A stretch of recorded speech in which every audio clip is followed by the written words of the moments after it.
Are me and Haley allowed to do this in the office? No, I don't do anything. Nothing fun.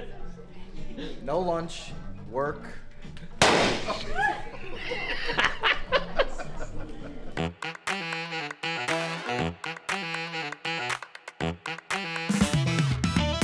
If you're not getting educated about local and national real estate trends, market conditions, and news, you're doing yourself and your clients a disservice. This is the Knowledge Brokers Podcast, and we're live in Lisa Chinatti's studio here. This place is unhinged. There's a mannequin. There's a lava lamp back here. There's no Gary Ashton. Gary, we're missing you. You should have flown to Boston. You didn't, and we'll have to make you pay in Park City later this year. Oh. Could be fun. Could be fun. So it's going to be a little bit of a different episode today, a little bit more off the cuff, kind of freestyle. We just finished our BAM Boston Mastermind, Knowledge Brokers Mastermind. We had a great turnout. We had a lot of people come in. So let's kind of go around the horn here really quick and just say, what was your biggest takeaway as an operator from the types of questions that you were being asked? Is it what you expected? And kind of give me your take on that. I just think business is seasons, and that's why we talk so much about EOS. I think we've talked about EOS a little bit on the pod of how to run the business, run it on 90-day cycles. And when we're talking to different operators yesterday, everybody's in a different season. And you often will think about this long term, but really you need to chunk it down and say, what can I handle in the next 90 days?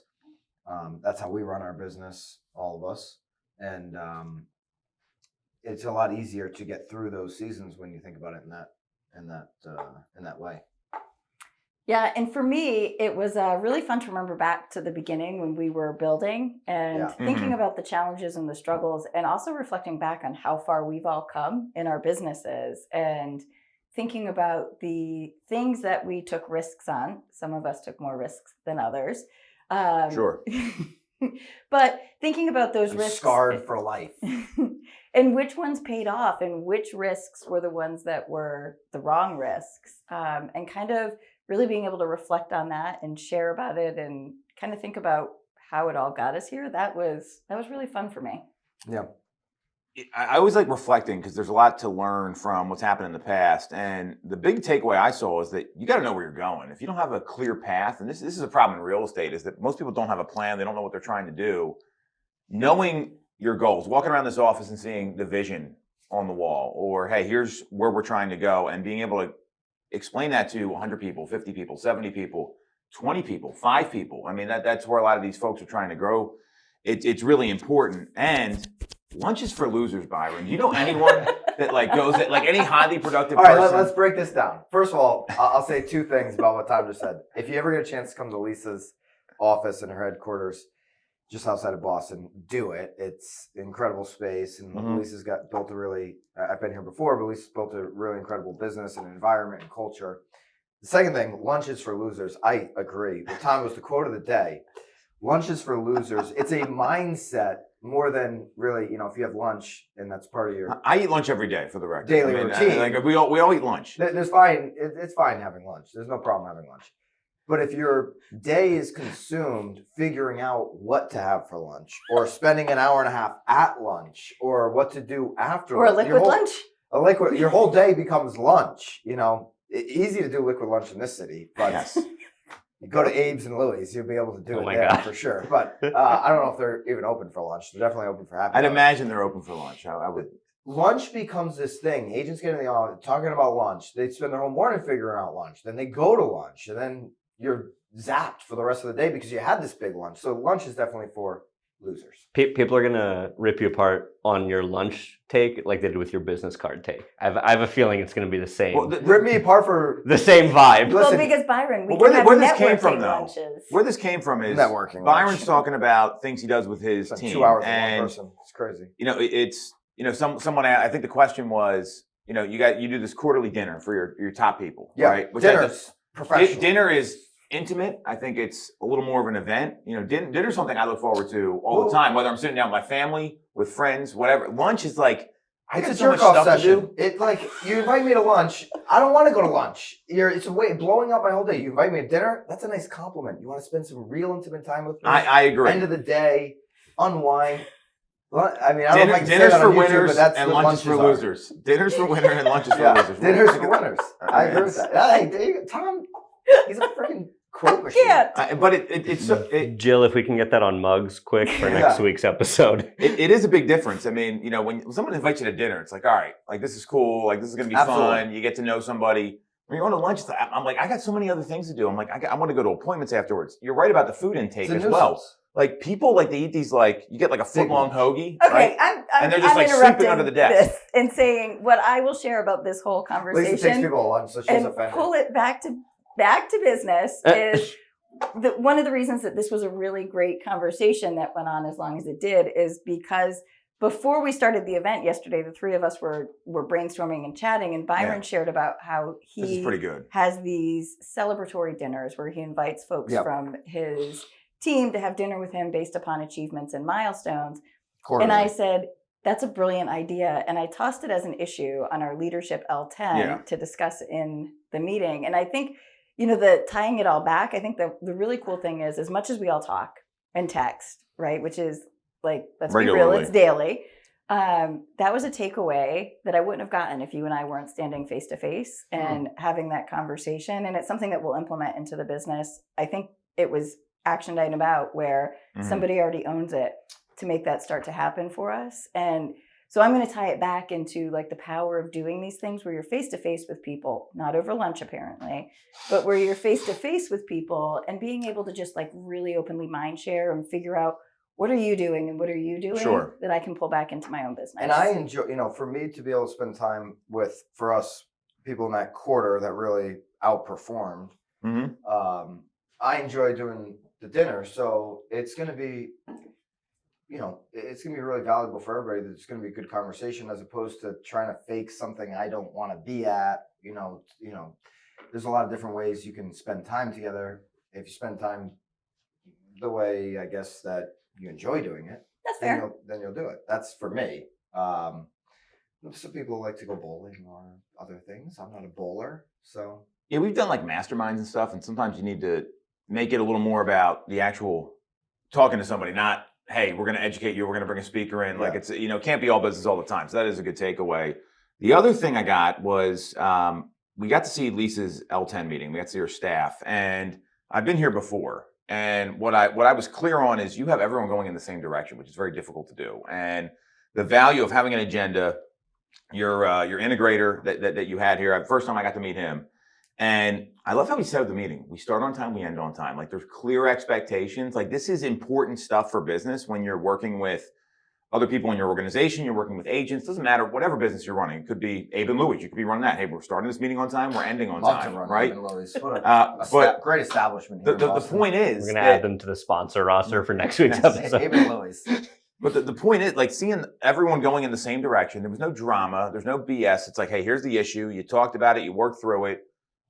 That's how you want to run a business, but it takes so much time. How long did it take you to get there? Because this is, I mean, I've never seen someone else's L10. I've seen ours. Before Lisa answers, the book is Traction. If you want to learn how to do an L10 meeting, we all run our business on EOS, L10 meetings, weekly, quarterly meetings. But Lisa answered, how long it took you to get to that point? So we started the rollout of EOS in Q3 of 2021, and we're now in Q2 of 2025, right? And I think part of it... we all started around the same time, I think. Yep. Part of it is, I don't think I was ready as a leader to really get there. I think part of it is we really needed to suss out right person, right seat. And I know we've talked about that a lot. And if you're watching and not really familiar with right person, right seat, it means that the person sitting in the role, right? And it's designed to be the things that they're accountable for, the results that they're designed to, or that they're expected to help you achieve for the company. If that person doesn't meet all of your company core values, if you can't ask yourself honestly, do they get it? Do they want it? And do they have the capacity to do that job? It's not the right person sitting in the seat to be accountable for that outcome. And I think it took us a long time to figure out that sometimes you need to make hard decisions to get right person, right seat. Yes. And I think there's a little bit of trial and error with trying to figure out how to get there. The beauty about running your business on EOS is every week, every quarter, this conversation comes up in the fabric now of how you run your business. So are you the right person in the right seat? You don't have to sit on that question in your mind for 6 months, 12 months about somebody, who's an employee on your team or whatever. It just presents itself every week. And the employee doesn't have to think about it. You don't have to think about it. It just becomes part of how you run. And it's better for everybody. If they're not in the right seat, you move them to a different seat or move them out of the organization so they can move on to something else. And most people, the mistake I made way before EOS is like, you'll just sit on a decision and labor over it mentally. And that pulls away from the business and stops everybody's growth as well. And I think it's easy, and with EOS, what it does is when you use it the right way. And I think one of the toughest things for me, I'm not sure about you guys, was figuring out how to get those scorecards right. How do you know what are the right things that you're measuring? Our EOS implementer always says that those scorecards should be the thing that tell me I can be on vacation in Naples visiting Byron, sipping on my pina coladas by his lovely saltwater pool. And I should be able to open up that scorecard or down at the beach house at the shore with this guy. And I should be able to open up that scorecard and be able to know, can I have another pina colada, or do I need to get on the first plane back to Boston because something is going wrong in the business? But it took a long time. And I think what I'll say, and I think what I've kind of still figured out, is we may not still have our scorecards fully dialed in. No, I think that's an ongoing. I talk about this on weekly. It's like, hey, do we need to change the scorecard? Do we need to add this other scorecard? Is this the right? I was asking you at dinner about video last time. I was like, how do we optimize for media-based scorecards? Yeah, absolutely. I mean, that's all. That's one of the hardest scorecards to get, is the marketing side too, and because the indicators are so different than, like, sales is easy, like it's appointments and different things. Media and marketing, I think, is very difficult to determine. But what you track, and basically you're tracking data in a scorecard on EOS. I mean, what you track, your actions are going to follow that if you're looking at it close enough. So are you tracking the right thing to get to where you want to ultimately be? And you can track the wrong thing and spend 90 days doing the wrong thing. Yep, 100%. And I think marketing, I agree, is one of the toughest ones. Yep. And for me, one of the big learning epiphanies that I've had over the past 6 months comes down to the difference between inside sales and outside sales. And I know inside sales is super sexy in the industry right now. It's something that I think most agents will implement into their business at some level, whether it's just one person. Most will? I think most will make the mistake. Most successful will. Most successful will. Yeah. Okay. That's the key. Anybody who's operating at a high level, right? Selling, like, thinking about the folks who were in that room with us yesterday, right? We had somebody selling who has 50 listings right now active. Gotta right? have an ISA. It's insane. Yeah, like that's the prime spot where if you can start offloading some of that responsibility to a really highly skilled person, it can be beneficial. But anyway, I digress. One of the things that was really hard for me was understanding that we can't tie our inside sales scorecards to the outcome that are listings and contracts. Our inside sales are only responsible for the top of the funnel, while our agents and our sales managers are responsible for the bottom. So break that down for everybody listening. Inside sales comp is to what point, meaning you're not going to be responsible for the agent getting the deal closed. So to what point is a inside salesperson comped in the funnel? Yeah. So we're held accountable. Is the better word. So our inside sales team is held accountable for guaranteeing the lead from the time that it comes in until the time that it meets with an agent. So from the time that the lead hits our follow-up boss to spoke with, appointment set, and making sure it gets to the met with status. Once the consumer's been successfully passed off to the agent, then it becomes the agent and the sales manager's responsibility to ensure that we move that consumer from met with to showing homes to submitting offers and finally getting to under contract into the closing table ultimately. But the reality is, no matter how great your ISA is, no matter how hard they work, how many appointments they set, there's very little that they can do to control how many offers and contracts are generated from their appointments. And having that expectation, I've found, set them up for not great success. Agents, past clients don't exist. Unless, of course, you're retiring in 2025, then consider your clients in the past. But if you're building a business for the future, your clients are your clients. This is where Mosaic comes in, the client experience operating platform for you to manage the client experience. See, cupcakes are cute, it's a nice thing to do, but it won't keep a client tied to you for life. It's not going to bring the value to their home living, home ownership experience for years to come. CRMs work for lead generation, lead capture, and lead communication, while Mosaic helps you transform how you manage those relationships moving forward with the value that they actually need in their home ownership lifespan. So don't wait, check out mosaic.io or find the link down below. I think the majority listening to this podcast are like, wow, this makes sense. Really, there's gonna be somebody listening to the pod though right now that's like, that really sounds too mathematical or scientific of a business. Like, I want to be able to do everything. That's the customer service I provide. Do consumers want like one person doing everything, or what do you think consumers want? Well, I have my opinion, but So salespeople tend to tell themselves a story in their head that I'm the best at everything, right? And what consumers want is great service. And they've also embraced automation to a certain extent. I think that they're okay with text reminders, a little bit. To a certain extent, look at the data on Zillow. Most people want to set up their appointment via text, that's what I'm talking about. And I think, but when negotiations happen, I think there is a place for phone calls and conversations 100%. and there. But if somebody's setting up their first tour, they more than likely want to do it via text. There's definitely that aspect, and you've got to be willing to give up to grow. I think that's really important. There's agents listening to this right now. I do everything. I'm the most organized. I handle all the communication. You're going to be stuck if you want to grow. Like, it's not going to happen. So consumers are okay with it if you set the right expectation up front. I think that's the key, right? It's not like if someone says I'm going to be handling everything, they start passing you off, that's a problem. But hey, I've got a great team behind me. Here, my partner is going to meet you. I think the language is really important. Like the handoff text with inside sales, like we have it templated. So it's, hey, meet my partner, not the showing agent, not the buyer's agent, my partner. You're in great hands with this person. They're incredible at their job. Like, that's how you got to set it up.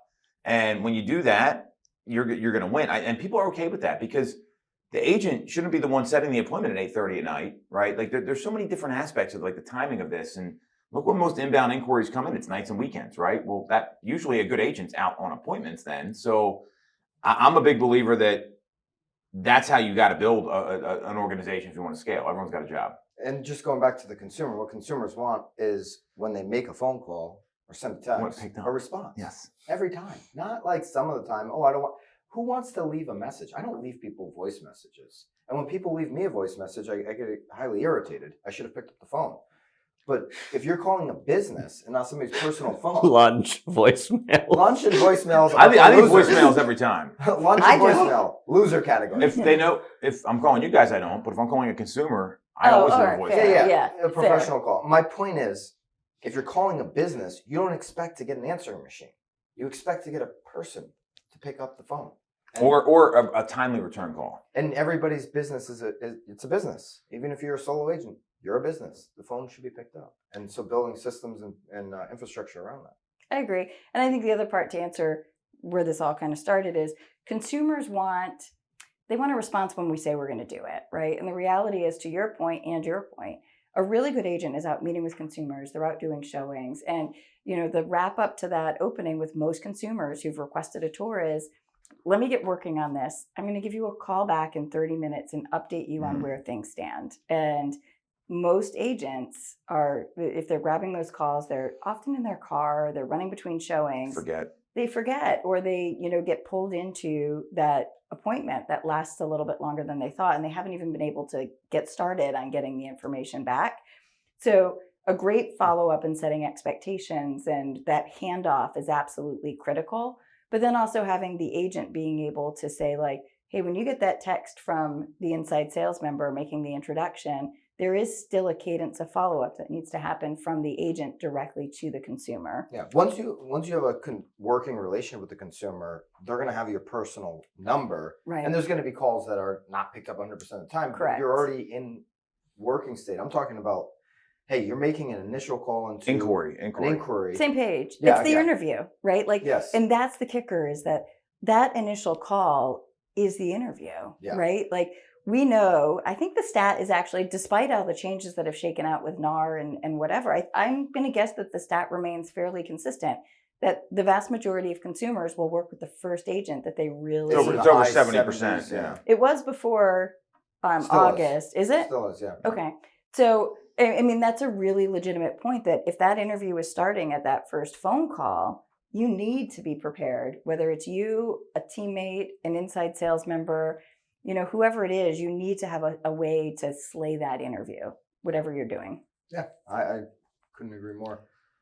But where do you want to wrap? We have a hard stop, of course, in Lisa Chinatti's office. There's always a hard stop in this place. Yes, small ball crybabies around here that are complaining about timing. So it's Yes, there are. But remember, everything starts on time and ends on time, and that is the way to run a successful business. So hard stops mean that we are living by our mantra. So 3 minutes, if we're going for our hard stop here. Going to be a little bit of a quicker answer. I think the biggest takeaways from me watching and spending the days with you guys yesterday was the value of extreme candor and having hard conversations within your business. You talked about right person in the right seat. And I noticed a lot of hesitancy, I would say, from a lot of the agents we spoke to from all different aspects of their business at all different scales. So could each of you speak to really dispelling the fear in the audience of, like, if you need to have the hard conversations, do it, and why it's valuable for your business? So Byron will go last, so we have a hard stop. So we don't get our what I will tell you, you're helping people when you don't realize it, right? We've all had these conversations with agents. They don't have enough time to commit. They got a financial stress and they can't actually commit to the business. Well, when you tell them, hey, real estate may not be for you right now, right? I've had that conversation. I'm sure you two have. Or, hey, this may not be the right seat for you. You're actually helping them because people want to succeed. They don't want to fail and be under pressure at work and not be doing well. And the people that deflect and aren't accountable, they're not the right person anyway. You're helping people, even though it may be tough for them at the time, it's going to help them long-term figure out what they're actually going to be, what seat is right for them. I think that's so important. And if you're not confronting the brutal facts in your business, you're doing a disservice to the entire company, right? Think about, you got the wrong sales manager there. Well, your agents are suffering because you got the wrong sales manager, right? If you got the wrong inside sales manager, well, the inside sales reps aren't flourishing. Everyone's, the flywheel concept that all the departments touch, like, every job affects, like, if the recruiter's not recruiting, the sales manager can't have enough sales because they don't have enough people in the seats. The inside sales people can't schedule enough appointments. Like, it all touches. So you're actually hurting the entire company by doing that, and you're helping the people find what they're actually going to be good at. So it may be tough, but no one wants to be lied to. Like, what's the point? Like, this doesn't make any sense. And mine is really similar. And I think it's something that I speak about kind of publicly, and saying that in this role, my responsibility is really to manage the P&L very tightly. Mm-hmm. And part of that is right person, right seat, by understanding that every decision that I make, that you make as a business owner, impacts not just you and your family, not just your staff members, not just your agents, but it's all of their family members and the people that depend upon the money to pay their mortgages, to buy their groceries, to pay their tuition bills, that come from the money generated by the company. And when you don't have right person, right seat, and you can't make the decision to do that, you risk being able to keep your commitment to those who've trusted you to help them provide for their families. And I think that's a responsibility that I take super seriously, and I feel the weight of. And I think we all do, if knowing 100%. you guys as well as I do. One thing we talk about all the time, we talked about it a little bit yesterday. I mean, treat your family like a family and treat your business like a business. Your business isn't a family. Mm-hmm. And so a lot of real estate teams begin with that kind of family element, or everybody's a partner. And if you're going to build a scalable company, everybody's not a partner. And, I know people use that word in different ways, but I think it's got to be very clear kind of who's responsible for what. And that's what a real company does. And for whatever reason in real estate, everybody kind of gets away from that. So they didn't leave me with any time I could expand. We got, we're overtime. We're a minute over time. Not ending on time. That's it. All right. Knowledge Brokers live from Boston. That's a wrap. Great stuff. And for everybody watching who didn't make it to the Mastermind, you got to get to Lisa's office. Yeah, you guys missed out. Stop at Abe and Louie's in Boston. It's fantastic. couldn't recommend it higher. Thank you so much for checking out this week's Knowledge Brokers podcast. If you want to take what we're doing here at BAM and use it in your own business, join us over at School. We just switched BAMX into the #1 education and community platform. Go to school.com/BAMX or hit the link in the description. School.com/BAMX. I'll see you in the community.